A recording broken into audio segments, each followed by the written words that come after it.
Hey Rachel, how are you? I'm doing great. The start, I've been saying this in all of these interviews, and I'm sticking with it. My favorite thing about this movie is it made me think of the quote from Barbie, where she's crying because she is quote unquote ugly, and then Helen Mirren is like, "If you wanted to make this point, don't cast Margot Robbie." Because this entire cast is so pretty, and I know in the ugly when they're uglies, it's not supposed to be like they're actually ugly, but it is very funny to be like the pretties. I'm like, no, everyone in this movie is beautiful. It's crazy. But it does send a very clear message to the audience of like what actual beauty is. For you as an actor, what is it like when you get a project like this and you know like, yeah, it's a Hollywood story, but it's also making it very clear to like especially younger audiences that beauty isn't just what filters tell you and it is just about individual beauty. Yeah, right on. Well, thank you for bringing up that point. It's really funny because when I saw everybody on the cast, I was like, well, I guess we're all ugly. I don't know. What is this? Or are we in Pretty Town? I'm confused, But it makes you realize like it really is about that, the story, like no one is ugly, really. That's so important. Like it's really just about being yourself, and especially in today's world where we have all these comparables on, you have the social media and the technology, and people want to do this and do that and all these things. I think it's really important, especially for this movie, to tell, you know, what it is it's trying to say, which is you have the choice of free will. You can always do whatever it is that you want, but we're gonna let you know that you are perfect the way that you are, and that's super important. And I think this movie does a really good job at doing that. Yeah, and I said, and Keith, like he started to relate to me and talked about it, but I said one of my like one comment on one of my interviews that you normally have glasses on if I'm like doing something and someone goes, "Did she not know she was on camera? She's wearing glasses." And I was like, "They're just glasses." But it made Yeah. me think of like if I heard that comment when I was a teenager, I would have not wanted to wear glasses for forever. And we Yeah. really have movies or I did technically have these books, but like we didn't have movies like this that like show you like no, like it's okay that you have that. It's okay that you look this way. Like you can't let society tell you differently. For you, what are you most excited about like teenagers getting to see this story if they hadn't read the books and this is their first introduction and what they'll get to learn from this version of Uglies? Exactly that. Like I remember, just to relate to you a little bit, I had my fair share of bullying that was done to me when I was a young kid. I was really, really skinny. I had like this long neck and just funky looking. I was an ugly. And people would call me names and like, oh, giraffe, this and that. I can't believe I'm saying this. But it's the truth. Yeah. Don't laugh. Don't believe me. And I'm like, guys, I'm only like 11 years old and I'm going through puberty. Help me out here, guys. But it really does make a big difference because you're looking for that, you're looking for every single excuse to make yourself feel better. Mhm. At the end of the day, and people don't realize like, hey, it's a serious thing. Insecurity is a real thing. So, this movie, it really does send a message, to that younger audience that it's like, hey, you're okay. Everything's gonna be okay. You're perfect. Like, don't need to change anything. There's billions and billions and billions of people around the world. Like, you are perfect and you are so unique.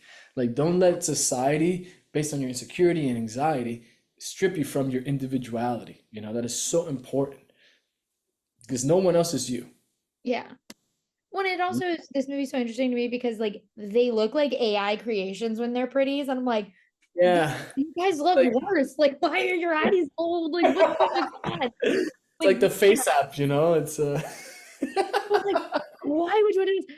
When you guys first saw kind of like the makeup of what the pretties were going to end up looking like, what was like your first reaction to seeing the pretties as it were when they look like they kind of reminded me of, do you remember Catwoman? Like the lady who made herself look like a cat through plastic surgery, because that's kind of what it Yeah. reminded me of. To be honest, I didn't even know what the pretties were gonna look like until I watched the movie. Like I was so, dude, I was in the smoky, with the smoky and the smoke. I was just like, I don't even know. Like to me, y'all are the pretty people, and but we're ugly at the same time. I don't know what's going on the other side. I haven't been to Pretty Town since I left, but we don't see that. So I'm here, and it's my home. I'm focused, and but. it's crazy because when I saw it, I was like, what in the world? Like, this is crazy. You realize, like, you're a part of this project that has the capability of doing such a thing. Like, we've done the high school thing, we've done some action before, or 13 Reasons Why, or Tall Girl, but they're not changing your face. It's just simple makeup. It's Yeah. incredible. It's incredible what Hollywood can do, but it really is, it's crazy, man. It's crazy. It makes you realize how beautiful you are by yourself. Just Mhm. do whatever you have to do, but just don't forget, like, this is you, and the only way that you can be yourself is by keeping this. It's so And not important. and not becoming the AI Yeah, create. not because of the AI. Like, what are we, Chat GPT all of a sudden? That's how we're all gonna become pretties is we're gonna ask ChatGPT make It's like, like hey, what do you think I should do to myself? yeah, what do you think my face should look like? I think what like it is very funny because you guys do get to live in the smoke, which I said that it was like bringing back the like 2010s you know post-apocalyptic stories that Yeah. when I was in high school and college where like everyone wanted to be in one of those movies. Like I was like, oh, we're back. Here it is. They're living in the woods. That that Hunger Game era. We're back in the woods and the jungle. We're in it. We're back. But you guys don't get to do the like quote unquote quote cool things like ride the hoverboard or like Keith got the bungee jump, but it was only for like 2 seconds. When you see the whole movie and you see like, Rihanna and Joey doing the hoverboard or the bungee jumping thing or whatever cool thing everyone else gets to do, is there a part of you that's like, I like that I'm in this mode, but I also want to be pretending to be on a hoverboard? Yeah, well, thank you for bringing that up because 1000%. I grew up I was like a little punk kid when I was younger as well. Good. I was like, Good. Blink-182, Green Day with my skateboard, I was like riding around. So for me to see this, I was like, ah, what a bummer. I would have loved to pretend I'm on a hoverboard because it brings me back to my childhood. But then again, it's like you're looking around as Croy, as the character, as me personally, and you're like, well, there's a reason why I left all of that. There's Mhm. the reason why we all ran away because, we can have all these great things and the bungee suits and all these things, but we have ourselves at the end of the day. We have what we have inside our individuality. We're not stripped away from anything, and that's really important, because that's what we do in the smoke. We work with our hands, we work with our worth, we do what we do, we all help each other out, we laugh, we're happy. We're happy, even though we might feel some pain here and there, which is normal, that's reality. Mhm. At the end of the day, you're feeling things, Yeah. you know, you're feeling things. Yeah, you are. And the other people aren't. But I do have to ask because I do think if someone handed me like War and Peace or I forget what book is getting passed around the school, but like it made me think of like, well, what book would I be so excited to be like, oh, a book and like read it for the first time, not having books?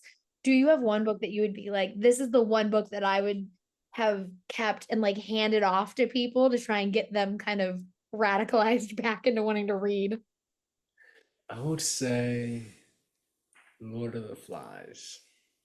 Oh, that would just cause fights. That's what I'm saying. We were like, we're starting a war. I feel like I'm a like glass onion, or I don't know how to get away with murder. All of a sudden, I'm just like ah, but it's a riot. Someone gets pushed off a cliff, and you're like, it's Peggy's influence. It wasn't me. It wasn't me. I'm just here, so do my job. You're just dropping the book off, and you're like, I don't know where Lord of the Flies came from. That's a sign. That's a sign. Yeah, this is how the war starts. Is you're just like Lord of the Flies, gotta go, Lord of the Flies. Peace.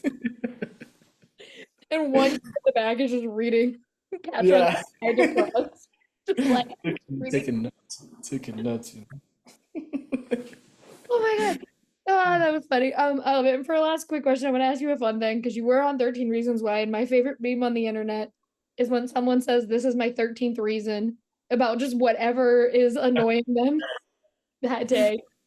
Given that you've been in these properties that do have memes, do you have a favorite one from something you've been in the past that you're like every time you see it, you just get kind of excited because you're like, that's I helped make that. Yeah, no, I mean, it's not as cool as probably that. I remember I had this, how do you say GIF or GIF? I don't I know. say GIF, which I think is wrong, but GIF. I say GIF. I say That's GIF. why I'm asking. I just wanted to, you know, hide my insecurity. Yeah, we're on the same. It's a GIF, but It was, I've seen this going around. I did this show one time called Bridge and Tunnel, and there was this GIF of like me dancing saying I'm back baby, and every time something had happened, if people would just forward me that GIF like, hey, I'm back baby, I'm like, okay, what now, you know? And it was pretty cool just like seeing my face, but I was also like, okay, this is getting a little weird. you're every like time sending me every time somebody comes back, they're sending me. like, okay, enough. My face Enough, is. I enough. know. I left, you know. So Love it. Thank you so much for talking with me today. I really appreciate it, and I can't wait for everyone to get to see Uglies. yes, I'm excited. I'm really excited. Thank you for your time. I appreciate Of it. course. Thank you. Bye.